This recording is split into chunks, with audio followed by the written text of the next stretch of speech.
Hi everyone, this is Emmy. Today I'm going to show you how to crochet this very easy binding for blankets, cuffs of sweaters or hems, or around a pillow, or wherever else you just want a slightly decorative binding.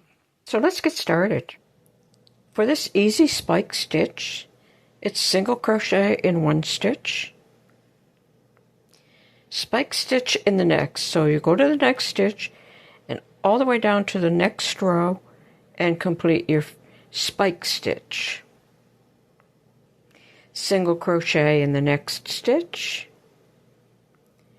spike stitch in the next stitch, single, spike. So as you're working toward the corner,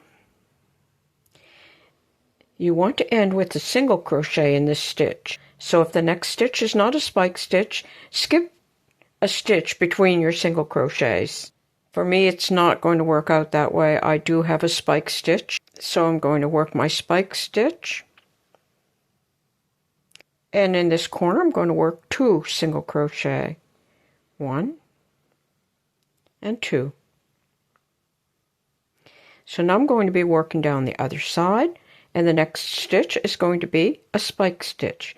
So you're going to make your spike stitch in that same stitch. Like that. And then just continue on. Single,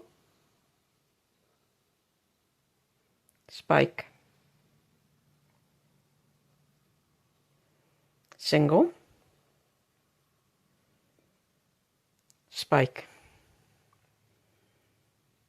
And there you have an easy spike stitch binding for blankets or along the bottom of sweaters, cuffs of sweaters or jackets, or even to join 2 squares together to make a pillow. I hope you enjoyed this video. Thanks for watching. Bye for now.